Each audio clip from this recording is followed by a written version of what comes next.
Hello kids, आज हम discussion करेंगे क्लास 11th का जो फर्स्ट चैप्टर है द लिविंग वर्ल्ड, उसके अंदर दूसरा डिफाइनिंग फीचर लिविंग का।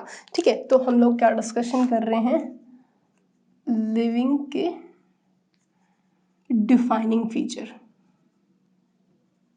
ठीक है, और इन डिफाइनिंग फीचर्स के अंदर आज हमारा जो डिफाइनिंग फीचर रहेगा वो है सेलुलर ऑर्गेनाइजेशन। ठीक है, सेलुलर ऑर्गेनाइजेशन का मतलब क्या है कि आप इतना समझ लीजिए, जितने भी लिविंग ऑर्गेनिज्म हैं उनके अंदर सेल की प्रेजेंस होगी ही होगी, वो भी लाइव सेल, जिंदा सेल।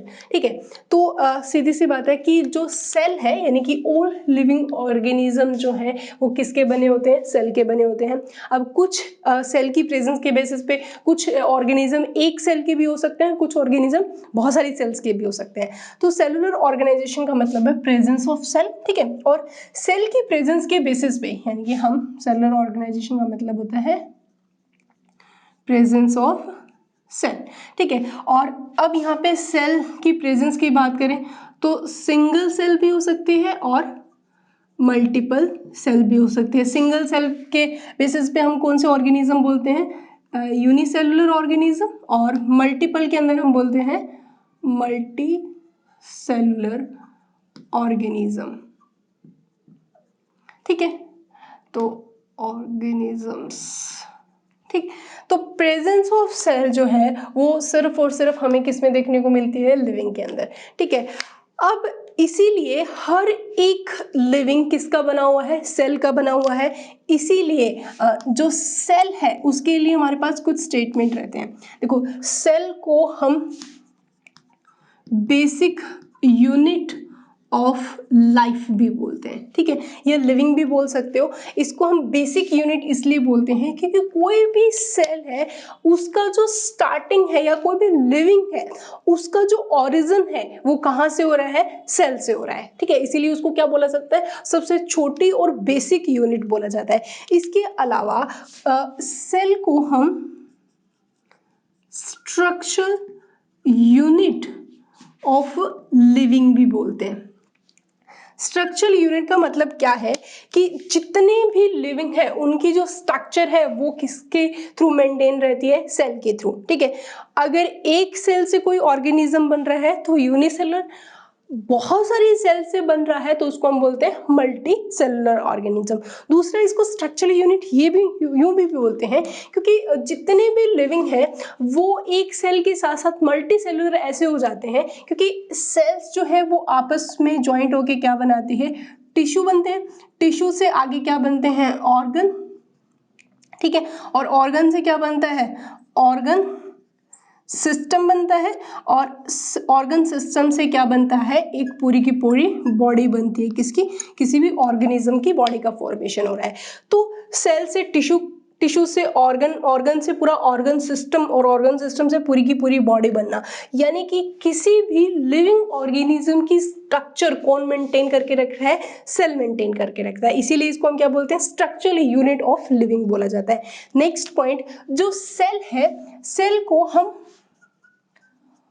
फंक्शनल यूनिट भी बोलते हैं। कौन सी यूनिट बोलते हैं, फंक्शनल यूनिट ऑफ लिविंग। ठीक है, फंक्शनल यूनिट का मतलब ये है कि कोई भी लिविंग है वो अपने आप को लाइव बनाए रखने के लिए उसके अंदर कुछ ऐसे फंक्शंस या ऐसे रिएक्शंस होती रहती है जिनकी हेल्प से वो सेल क्या रहती है, लाइव रहती है, वो एक्टिव रहती है। ठीक है, अब फंक्शनल यूनिट का मतलब है कौन कौन से फंक्शंस की बात चल रही है, तो यहाँ पे फंक्शंस के बारे में बात करें तो ऐसे फंक्शंस जो कि बहुत इंपॉर्टेंट होते हैं किसी भी ऑर्गेनिज्म को लाइव रखने के लिए, और ऐसे फंक्शंस को हम क्या बोलते हैं, लाइफ प्रोसेस वर्ड देते हैं। ठीक है, लाइफ प्रोसेस के अंदर जो हमारे लिए फंक्शन रहता है वो कौन सा है, न्यूट्रिशन सेल के थ्रू होगा।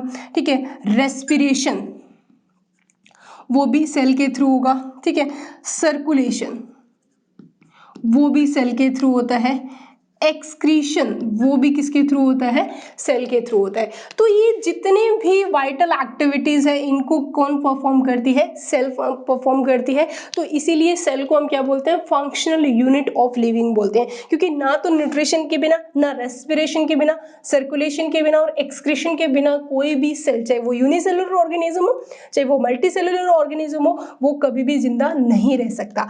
तो एक सेल के थ्रू भी ये सारी की सारी रिएक्शन परफॉर्म हो सकती है, यानी कि ये सारी की सारी रिएक्शन जो है वो यूनिसेलुलर भी परफॉर्म कर सकता है और मल्टीसेलुलर भी परफॉर्म कर सकता है। यूनिसेलुलर का अगर हम एग्जांपल लें अमीबा, तो अमीबा के अंदर ये सारी की सारी रिएक्शंस हो सकती है। न्यूट्रिशन भी वो लेता है एंडोसाइटोसिस के थ्रू, रेस्पिरेशन सेल मेम्ब्रेन से डिफ्यूजन से होती है, सर्कुलेशन साइक्लोसिस होता है, साइटोप्लाज्म क्या करता है, मूव करता है, तो उसमें सर्कुलेशन भी होता है।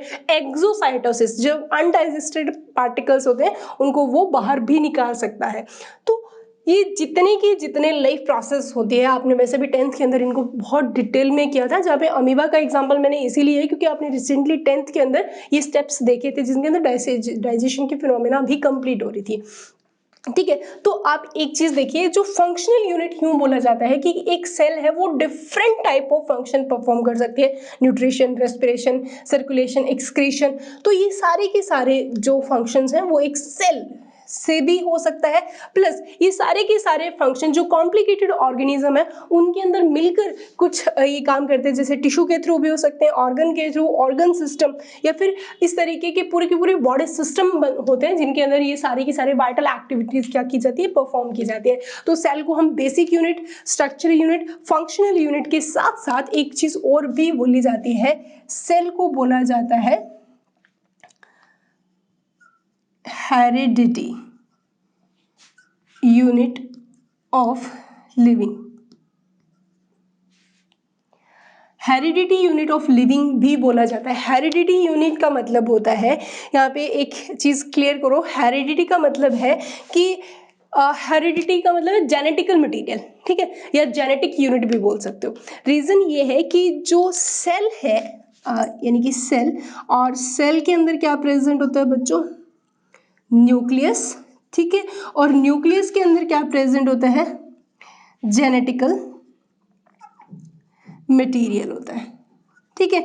और ये genetical material most of organism के अंदर, यानी कि मोस्टली तो क्या होता है, डीएनए ही होता है, लेकिन कुछ वायरसेस ऐसे होते हैं जिनके अंदर ये क्या होता है, जेनेटिकल मटेरियल आरएनए होता है।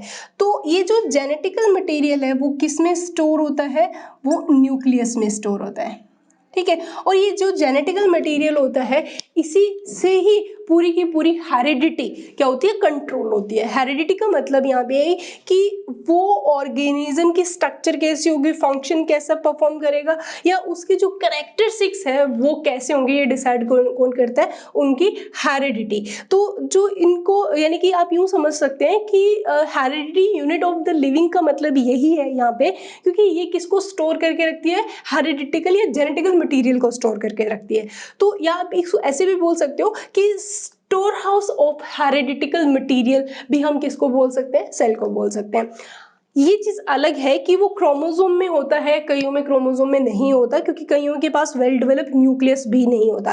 तो जो heredity unit of the living भी हम किसको बोलते हैं, सेल को बोलते हैं, क्योंकि सेल के न्यूक्लियस के अंदर ही ये टॉप इंफॉर्मेशन जो रहती है कि ऑर्गेनिज्म के कैरेक्टरिस्टिक्स, उनका ट्रेट कैसा होगा, ये कौन डिसाइड करता है, उसके अंदर प्रेजेंट जेनेटिकल मटीरियल। और जेनेटिकल मटीरियल कहाँ स्टोर होता है, न्यूक्लियस के अंदर, और न्यूक्लियस कहाँ होता है, सेल के अंदर। तो जो हेरिडिटिकल या जेनेटिकल मटीरियल है इसको भी कौन सेव करके रख रहा है, सेल। और क्योंकि न्यूक्लियस को इसीलिए हम क्या बोलते हैं, कंट्रोल रूम बोला जाता है, इसको क्या बोला जाता है, कंट्रोल रूम बोलते हैं। और इसलिए ही बोला जाता है क्योंकि उस पर्टिकुलर ऑर्गेनिज्म के अंदर ट्रेट कैसे एक्सप्रेस होंगे, दूसरी जनरेशन में कैसे जाएंगे, ये सारी की सारी चीजें हैं वो कौन कंट्रोल करके रख रही है, एक सेल के न्यूक्लियस के अंदर ही ये कंट्रोल रहता है। सो ये सारे के सारे पॉइंट हमारे सेल के लिए बहुत ही इंपॉर्टेंट होते हैं।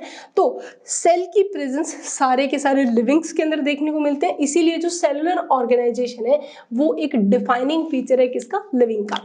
हमने दो डिफाइनिंग फीचर्स कर रखे हैं। एक तो लास्ट क्लास में हम लोगों ने पढ़ा था मेटाबॉलिज्म, और दूसरा जो डिफाइनिंग फीचर हमने पढ़ा है सेलुलर ऑर्गेनाइजेशन। एक और थर्ड हमारे पास डिफाइनिंग प्रॉपर्टी रहती है लिविंग की, वो है कॉन्शियसनेस, जो हम नेक्स्ट क्लास में पढ़ेंगे। तब तक के लिए स्टे हैप्पी, थैंक यू।